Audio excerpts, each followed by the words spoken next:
6 महीने पहले तक everything was so good, tough था मार्केट, लेकिन ऐसा नहीं था कि आप बोलो कि यार दुनिया में आग लगी है और यहाँ पे बल्ले बल्ले चल रहे हैं। इकोनॉमी का बैड न्यूज़ आया है, मार्केट में डिस्को चल रहा है। बिल्कुल 10% पे अगर आप स्टॉक मार्केट में, तो मेरे से लगता है कोई बिजनेस खोल लो, कुछ और काम करो। तो वो थोड़ा मिसलीडिंग वर्ड है कि 2% में हम ज़िंदगी बिता लेंगे, नहीं हो पाएगा। तो कब के लिए मैं क्या करता हूँ ना, कब आजकल फेक कब होते हैं कि भाई मारा और सीधे अगला कैंडल उल्टा।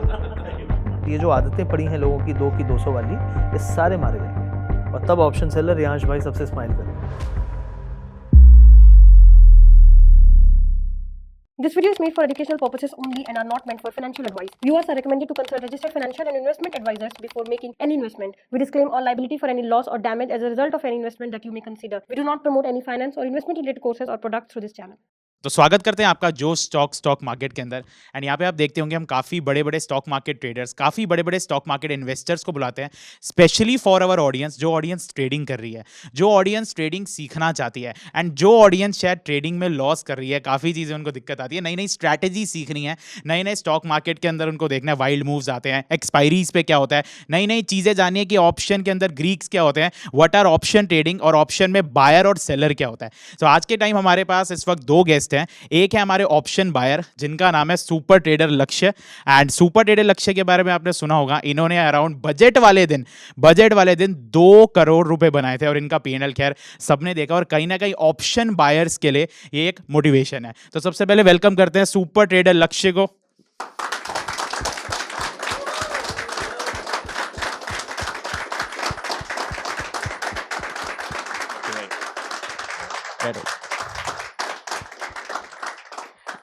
एंड जो अगले हमारे गेस्ट हैं उनको बोलेंगे यार किंग ऑफ ऑप्शन सेलिंग, जिनका काम है टाइम वैल्यू खींचना, थीटा खींचना, और जिनका चैनल का नाम भी है थीटा गेनर्स। तो थीटा गेनर्स के चैनल के ओनर को इनवाइट करते हैं, मिस्टर रियांश।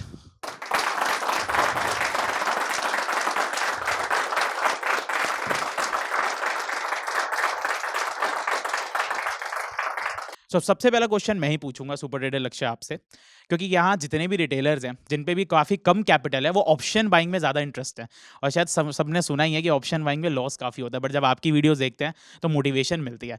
आप पहले ये बताइए, जो आप ऑप्शन बाइंग में 2-2 करोड़ रुपए का प्रॉफिट इंट्राडे में बन गया, जो कि बहुत ही ज़्यादा चार्मिंग रिटर्न्स बनते हैं, क्या ये बनाना ईजी है? क्या आपको लगता है कि एवरी रिटेलर 10 साल या 20 साल का एक्सपीरियंस लेके बना पाता है? क्योंकि मैंने बहुत सारे ऑप्शन बायर्स देखे हैं जो कि शायद इतने टारगेट तक नहीं पहुंचे, और मेजॉरिटी ऑप्शन बायर लॉस कर रहे हैं। पहली चीज़ ये है कि जब आप पैसे बना रहे हो उस टाइम मार्केट कैसा था। तो अगर आपने पैसे बनाए थे, मार्केट थोड़ा प्रेडिक्टेबल होना चाहिए। प्रेडिक्टेबल का मतलब है कि अगर बैड न्यूज़ है, कैंडल ने ब्रेक डाउन दिया है तो गिरे, और अगर गुड न्यूज़ है तो मार्केट उठे। आजकल कैसा हो गया है कि अगर बैड न्यूज़ है तो रेड कैंडल के बाद एक उससे भी बड़ा ग्रीन आ जाएगा, और अगर गुड न्यूज़ है तो गैप अप होके गिर जाएगा। तो ये चीज़ें पहले नहीं होती थी, मतलब we were in a very kind of predictable market. अभी क्या हो गया है कि इंटरेस्ट लोगों का, वर्ल्ड ऑफ जो फाइनेंसेस है उसमें पूरे वर्ल्ड के बड़े ऑप्शन ट्रेडिंग हेज फंड्स का इंडिया की तरफ आ गया है, क्योंकि उनके हिसाब से इंडिया के जो ट्रेडर्स हैं they have more of greed. देखो, जब अब मिडिल क्लास पॉपुलेशन आपकी ज़्यादा हो, लोअर मिडिल क्लास, तो आपको पता है ग्रीड ज़्यादा होगा। तो ये चीज़ हुई, मैं ये ट्रांजिशन की बात कर रहा हूँ कि मैंने जब बनाया और अब जब मैं कोशिश कर रहा हूँ, और उसी नज़रिए से मैं कई चीज़ें ट्रेड करता हूँ। तो इंडियन मार्केट स्पेसिफिकली जब ऑप्शन कर रहा हूँ ना, तो देयर इज़ ए वेरी बहुत ज़्यादा डिफरेंस दिख रहा है मुझे लास्ट 6 महीने में, और जो उससे पहले 6 महीने 18 महीने थे। कई लोग इसको सोचेंगे अरे ऐसे ही होता है, क्योंकि उन्होंने पहले का नहीं देखा है, लेकिन मैं कह रहा हूँ चीज़ें इवॉल्व हो रही हैं और मैच्योर नहीं हुआ है हमारा ऑप्शन मार्केट। कारण ये है कि एक्सपायरीज बढ़ी, लोग बढ़े, और वॉल्यूम शिफ्ट होता है। जैसे कल ही आपने देखा कि मार्केट बहुत शार्पली ऊपर गया, उसका कारण क्या था? कुछ पैसा आया, लेकिन कुछ पैसा आने से ज़रूरी नहीं था कि मार्केट इतना उठ जाए। मतलब अगर $60 मिलियन का इक्विटी इन्फ्लो आया किसी एक स्टॉक में, आईसीआईसीआई बैंक में फॉर एग्जांपल, तो उसका कारण इतना बड़ा एक शार्प अपसाइड नहीं होगा। वो इसलिए हुआ क्योंकि उस दिन एक्सपायरी थी। तो एक्सपायरीज बढ़ने से मार्केट बहुत बदल गया है, और concentration of liquidity at one index कम होता जाता है। क्योंकि आज लोग बोलेंगे आज सेंसेक्स है तो इसी में, कल निफ्टी है कल इसी में, परसों बैंक निफ्टी मतलब इसी में, तो सब लोग उसी में घुस जाते हैं जिसका एक्सपायरी होता है। तो ये चीज़ जो है मार्केट को काफ़ी अनप्रेडिक्टेबल और टफ बना रही है, और markets are not moving because of the sentiment plus technical, markets are moving all because of expiry game. तो जो पैसे जब बनाए उस टाइम पे इतना नहीं था। आई मीन 6 महीने पहले तक everything was so good, tough था मार्केट, लेकिन ऐसा नहीं था कि आप बोलो कि यार दुनिया में आग लगी है और यहाँ पे बल्ले बल्ले चल रही है। इकोनॉमी का बैड न्यूज़ आया है, मार्केट में डिस्को चल रहा है, तो ऐसा नहीं होता था। अभी थोड़ा सा है। तो मेरा मानना यह है कि जो लोग नहीं पैसा बना पाते उनका कारण ये है कि वो रिस्क नहीं लेते। लेकिन अभी ऐसा हो गया, आप रिस्क लोगे भी ना तो मार्केट के अगले 4-15 मिनट के ऐसे कैंडल बनेंगे कि आपको पहले वो निकलवाएगा, बैठ ही नहीं पाओगे और फिर ऊपर जाएगा।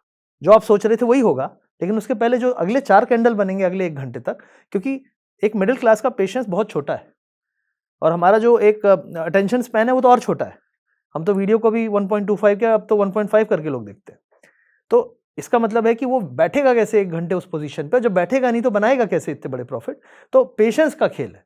मेरे अंदर पेशेंस है, आज भी मेरे अंदर पेशेंस है, लेकिन market is troubling more than previously और अभी markets are more wild because of more expiries. तो मेरे हिसाब से अब क्या करना चाहिए, option buying is not the only way to trade, I would say. मैं फ्यूचर्स में काफ़ी कुछ शिफ्ट किया हूँ कुछ एसेट क्लास में, और option buying is like my 20%, 25%। पहले मैं 100% से ज़्यादा लगाने को तैयार होता था, आज मैं नहीं हूँ। तो I am not very comfortable doing option buying in comparison to last 6 month.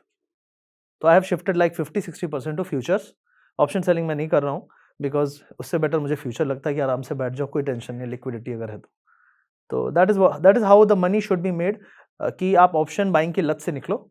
And being an option buyer was a good thing, और changing is also a good thing. अगर चेंज नहीं कर सकते आप अपनी आदतों को तो आप पैसे नहीं बना सकते। मार्केट बदल रहा है, एल्गोज होते नहीं थे आज हैं, इतने सारे इंस्ट्रूमेंट होते नहीं थे आज हैं। तो चीज़ें बदल रही हैं तो आप कैसे नहीं बदलोगे, तो आपको बदलना पड़ेगा। और साथ ही साथ ये भी सोचो कि ऑप्शन बाइंग में it is like net sum zero game, somebody wins you lose, but majority वही जीतेगा जिसके अंदर पेशेंस है, और बड़ा पैसा बनाने के लिए पेशेंस चाहिए। तो दूसरा क्वेश्चन रियांश जी आपसे होगा, जैसे दो चीज़ें चलती है, ऑप्शन बायर खेलता है प्रॉफिटेबिलिटी पे, पर कायदे से प्रोबेबिलिटी की गेम कहीं ना कहीं स्ट्रांग रहती है, बिकॉज जहाँ जीतने के चांसेस होंगे, और अगर हम कोई भी सिस्टम में भी डालें ना, तो जैसे ही हम ऑप्शन सेल देखते हैं उस पर पीओपी दिखाता है 70%। तो आप ये बताइए कि क्या एक बिगिनर ट्रेडर, क्योंकि आज के टाइम लोग ऑप्शन सेलिंग में बहुत ज़्यादा अट्रैक्ट हो रहे हैं, क्या एक बिगिनर ट्रेडर के लिए ऑप्शन सेलिंग कामयाब है, जो बिल्कुल एक न्यूबी ट्रेडर है, या उसको सीखना पड़ेगा ऑप्शन ग्रीक्स, या उसकी नॉलेज पूरी चाहिए होगी, because newbies are entering into option selling a lot? ठीक है, देखो पहला तो ये जो पहला शब्द था ना पीओपी वाला, बहुत सारी जगहों पे ना सिर्फ इसी शब्द की वजह से ना बाकी लोगों को बनाया जा रहा है, काटा जा रहा है। क्योंकि सी क्या होता है कि जब हम अब 2 साल पहले की बात करें, 3 साल पहले की बात करें, तब ये चलता था कि हम 60-60 रुपए का ऑप्शन बेच देते हैं बैंक निफ्टी में, जो कि होता था मेरे हिसाब से 1500 पॉइंट दूर, कॉल में भी पुट में भी। और उसको बेच के धीरे धीरे लोग पैसा इकट्ठा कर रहे थे, धीरे धीरे मतलब 120 पॉइंट मिलेंगे आपको वीकली बेसिस पे, और आप उनको इकट्ठा कर रहे हो, आपको 12 वीक बाद जाके कहीं 700 पॉइंट मिले। 12 वीक बाद, 12 है क्या 13 वीक, या कम से कम 20 वीक भी लग सकते हैं। पर इसमें जो पीओपी थी उससे आप अर्न तो कर रहे थे, बट क्या होगा, कहीं ना कहीं कोई ना कोई ऐसा वीक आएगा जिसमें स्पाइक बनता ही है आपका। और जब भी वो स्पाइक आएगा ना, 60 रुपए की चीज़ 400 होने में कोई टाइम नहीं लगाने वाली, बिल्कुल कोई टाइम नहीं लगेगा। बट आप अर्न करने के लिए दूसरी साइड में आपके पास 40 ही पॉइंट है, क्योंकि वो जीरो तो होने नहीं वाला। तो ऐसे स्पाइक्स को ना हैंडल करना एक न्यूबी के बस की बात नहीं है, उसको काटना न्यूबी के बस की बात नहीं है।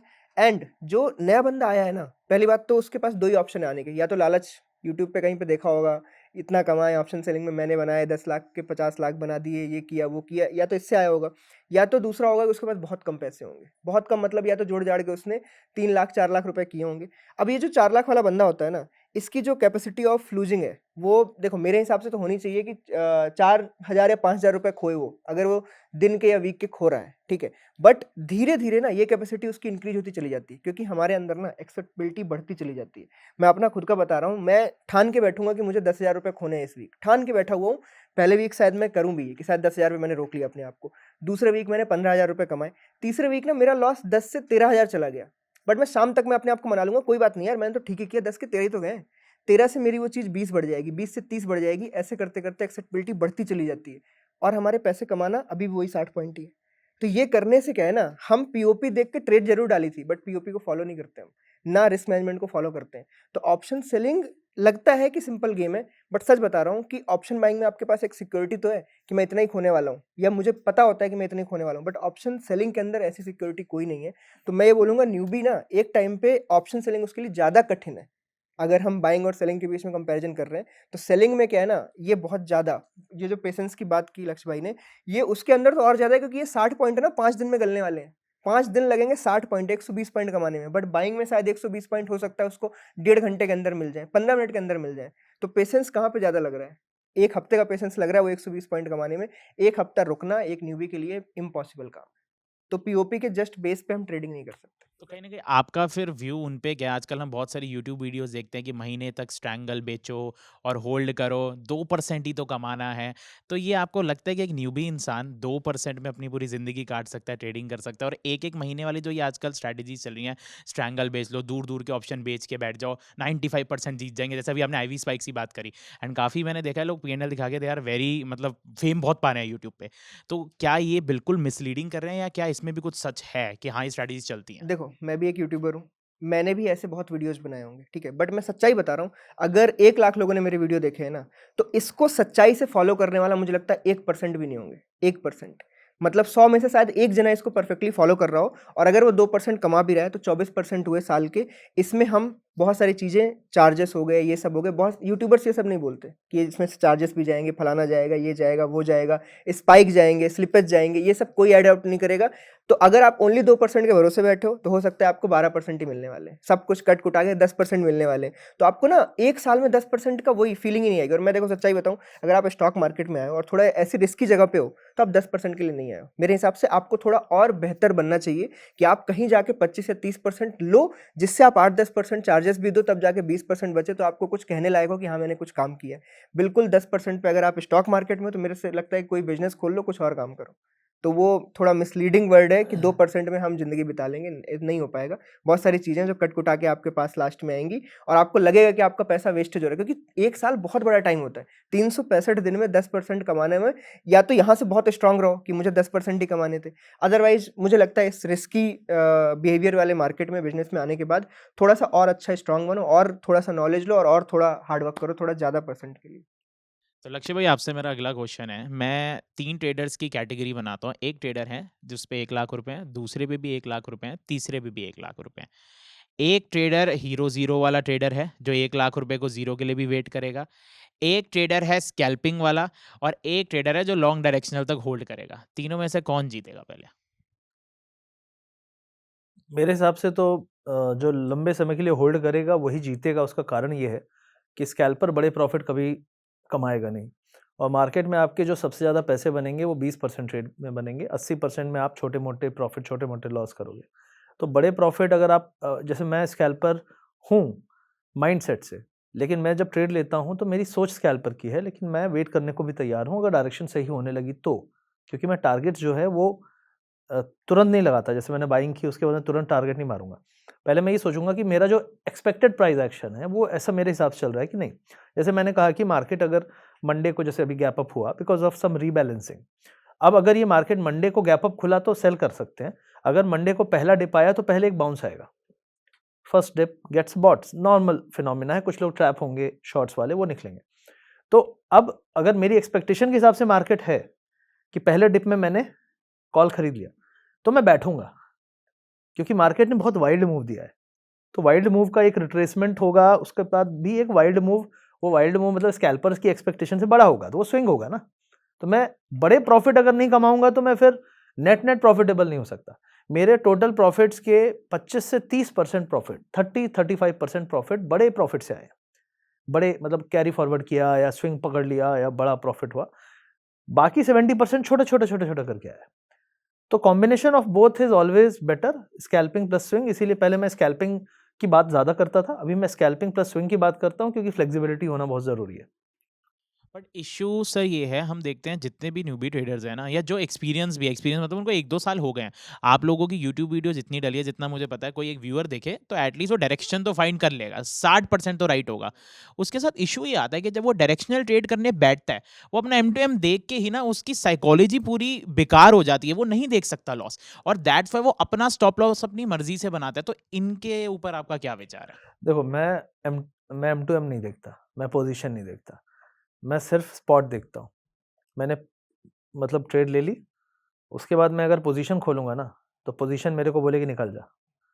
आ रहा है निकल जा, क्योंकि मेरी सोच पहले से स्कैल्पिंग वाली है, सोच मेरी स्कैल्पिंग वाली है, गेम प्लान स्विंग और स्कैल्पिंग वाला होता है। तो मैं क्या करता हूँ, मैं स्पॉट देखता हूँ, मैंने कहा यार ये गिर नहीं रहा है तो उठने वाला है, ये उठ नहीं रहा है तो गिरने वाला है, लेकिन कब, ये सवाल है। ऑप्शन बायर के लिए सवाल ये है कि कब, और ऑप्शन सेलर के लिए भी यही सवाल है कब, क्योंकि वो बोलेगा इससे पहले की डायरेक्शन पकड़े मुझे निकलना है, और इससे पहले की डायरेक्शन मतलब रेलगाड़ी छूटे उससे पहले मुझे घुसना है। तो दोनों की सोच में यही है कब, सबसे बड़ा सवाल। तो कब के लिए मैं क्या करता हूँ ना, कब आजकल फेक कब होते हैं कि भाई मारा और सीधे अगला कैंडल उल्टा, तो सबसे सब लोग परेशान इससे हैं कि भाई जैसे अब मैंने बोला कि ये मार्केट यहाँ से गिरेगा, एंड एक section of market did not perform well which was सरकारी। चुनाव के बाद मैंने कहा चुनाव होते ही आप सरकारी सेक्टर से हाथ जोड़ लेना।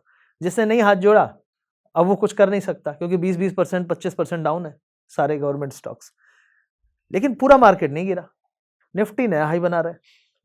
अब लोग बोल रहे हैं, कुछ लोग मेरे जैसे सोशल मीडिया में हैं तो लोग चिढ़ाने आ जाएंगे, कहाँ गिरा, तुम तो बोल रहे थे ये है वो है। तो मैंने कहा जो चिढ़ता है वही चिढ़ाता है, ठीक है, सही बात है ना। तो पक्का इसका पोर्टफोलियो लाल हो रहा है और ये सोच रहा है अगर गिर गया तो क्या होगा। तो he people comment because of that's fear. सच्चाई उन्हें पता है।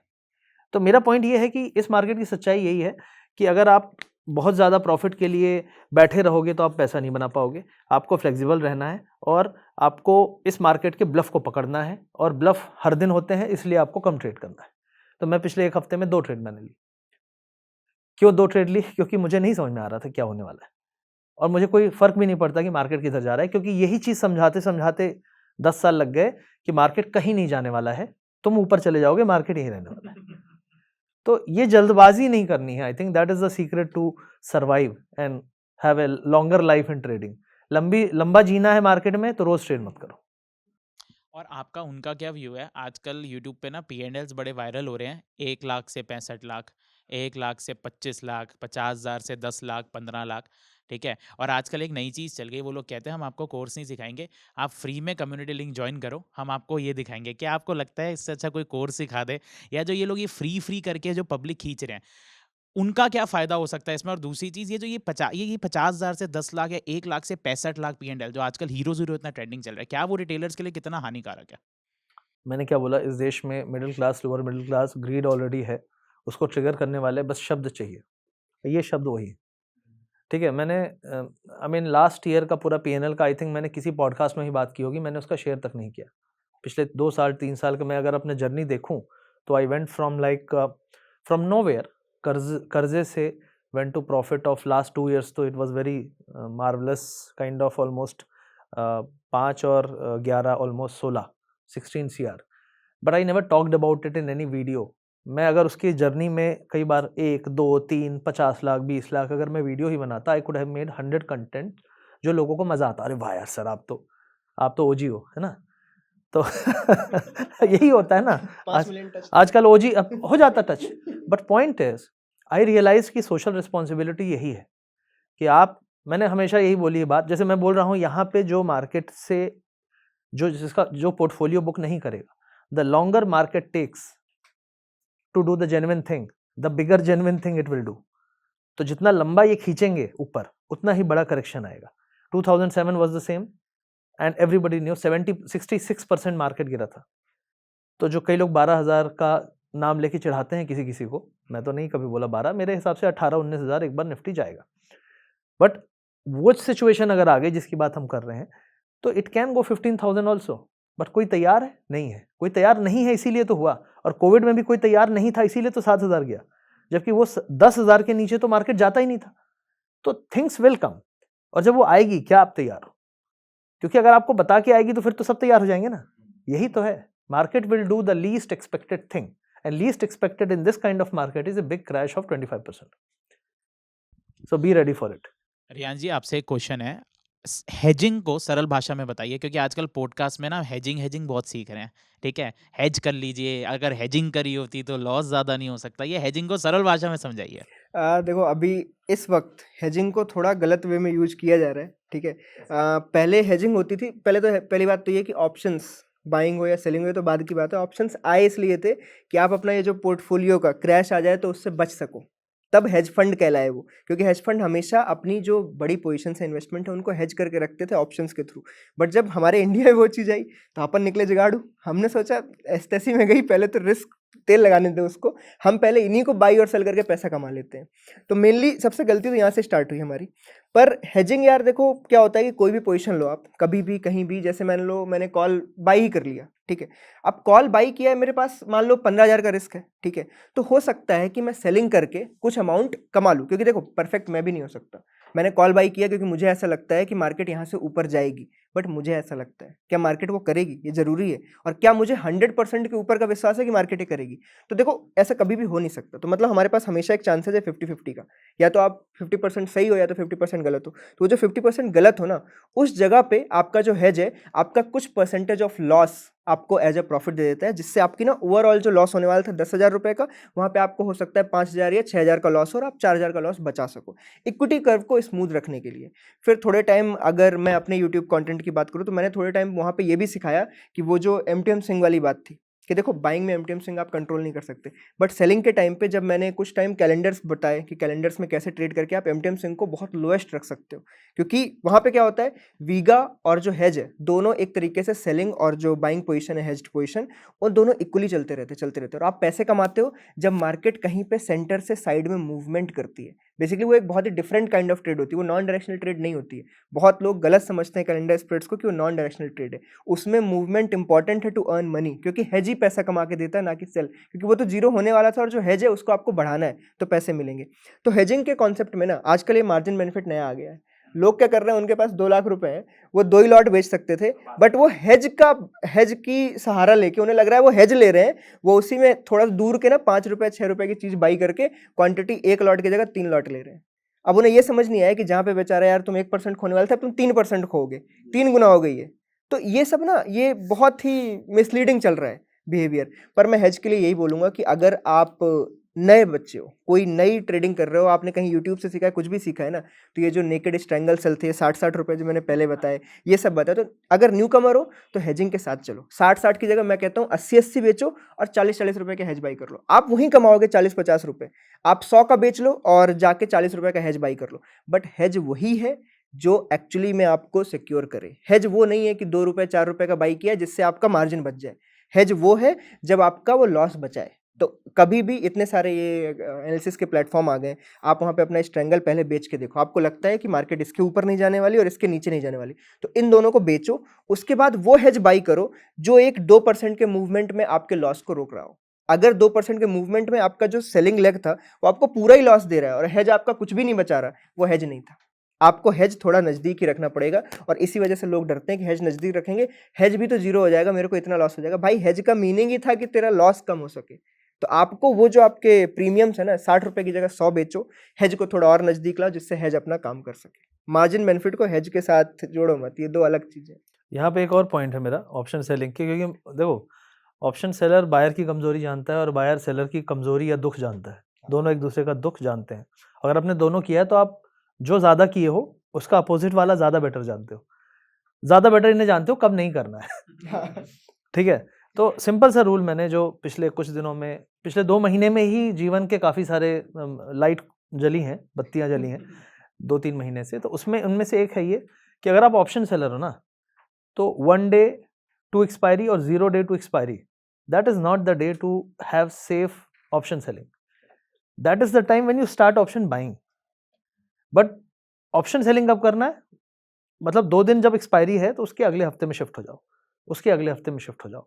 2 दिन पहले आप छोड़ दो सेलिंग में, उसमें कुछ वैसे भी 3 दिन पहले ही नहीं बचता, लेकिन 2 दिन एक सेफ है कि 2 दिन में ही जो स्पाइक्स हो रहे हैं, सपोज सेंसेक्स में स्पाइक हुआ 1,500 पॉइंट का, वो उसी दिन हुआ, एक दिन पहले इतना स्पाइक आपको नहीं मिलेगा और इतना डैमेज भी नहीं होगा। तो डैमेज को मिनिमाइज करने के लिए कम से कम 1 day to expiry you should switch to next week. तो दैट इज, क्योंकि 1 डे टू एक्सपायरी मैं उस एक्सपायरी के ऑप्शन बाइंग पे नजर डालता हूं कि अब मेरे को सही मिलेगा रेट, अब मुझे यहाँ अगर मैं करूंगा तो मुझे 1:2 1:3 मिल सकता है। 5 दिन पहले तो 1, और दुनिया क्या कर रही है उल्टा, दुनिया टोटल उल्टा कर रही है। अभी रिटेलर ये मार्जिन बेनिफिट के कारण ऑप्शन सेलिंग में घुसा है, उसको लगता है मैं बेच दूंगा, और उसको क्या है एक्सपायरी के दिन, उसको ये पता है कि एक्सपायरी के दिन खूब जीरो किया है मैंने अपना ऑप्शन बाइंग, सेलिंग करता हूं 2 दिन पहले।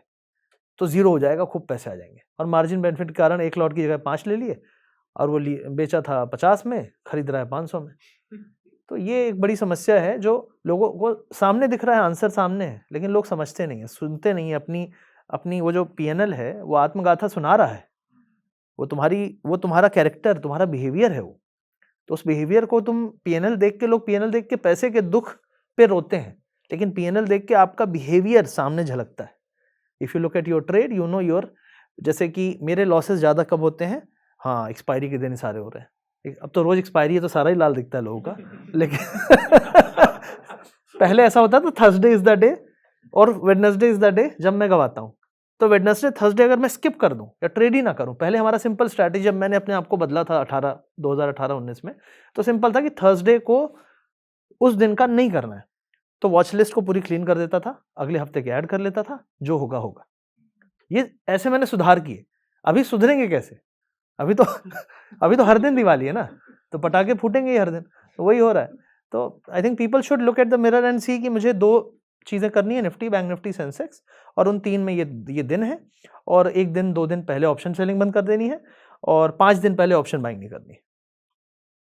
मतलब इसी को ना मैं दूसरे शब्दों में बताता हूँ। जैसे मैं एक सेलर हूँ ना, मैं कैसे देखता, हम बहुत टाइम से ट्रेडिंग कर रहे हैं और मैं जैसे हूँ, मैं बैंक निफ्टी को सालों से देख रहा हूँ, तो प्रीमियम वाइज भी हमें सालों से, वॉलिटिलिटी वाइज हमें पता रहता है। तो अगर मैंने ना वीक के स्टार्टिंग में मान लो कि मैंने ना थर्सडे से बेचना शुरू किया, थर्सडे को, फ्राइडे को मुझे अच्छे प्रीमियम मिले, मंडे को मेरे पास भी अच्छे प्रीमियम थे, मैंने ट्यूसडे को भी सेलिंग करी, अच्छे प्रीमियम थे। ट्यूसडे और जो वेडनेसडे, उसके बीच में ना प्रीमियम हाफ हो गए मॉर्निंग में, वेडनेसडे के दिन अगर मुझे समझ आ जाता है कि यार मुझे जो कमाना था वो तो गया, ऑलरेडी गॉन है। तो अगर मैं इस जगह पे सेलिंग कर रहा हूँ ना, किस लिए? क्योंकि आज तो एक्सपायरी है, तो सब जीरो हो जाएगा। ये सबसे बड़ी गलती है मेरी। तो जिस भी दिन मुझे ऐसा दिखता है कि आज प्रीमियम डिके ऑलरेडी मेरी पोजीशन आने के पहले ही सब हो चुका है, उस दिन मैं बाइंग के ऊपर नजर रखूंगा। मैं हूं सेलर, बट मैं ऐसे टाइम पे बाइंग के ऊपर नजर रखूं, क्योंकि अब मेरे पास कमाने के लिए कुछ नहीं, अब ऑप्शन बायर के पास कमाने के लिए ऑप्शन बचा है, तो अब मैं वो कर सकता हूं। और ऐसा अभी रिसेंटली पिछले मैं 1 महीने में बताऊंगा, आप 4-5 एक्सपायरी खोल के देख लो, आपको मिला है ऐसा मौका। यही हो रहा है, 2 महीने से यही हो रहा है एक्चुअली। तो ये हम दोनों ने सेम बात बोली है, बट एक सेलिंग के मेथड से, एक बाइंग और दोनों चीज़ें आपको सेम रिजल्ट देंगी, लेकिन उसके लिए दोनों के लिए यही है कि सिंपल सा है कि लालच कंट्रोल करो भाई। उस दिन आप नहीं डिके कमा सकते, एक्सपायरी डे के दिन, एक्सपायरी डे के दिन हीरो ज़ीरो ही दुनिया खेल रही है, और हो भी रहा है, जिसको हम लोग हेट करते थे। मैं कभी हीरो ज़ीरो खेला ही नहीं, लेकिन अब क्या करें, हम जैसे कंजर्वेटिव लोगों को भी मार्केट में वही दिवाली हर दिन, मतलब 2 रुपये का प्रीमियम 200-300 रुपये जा रहा है।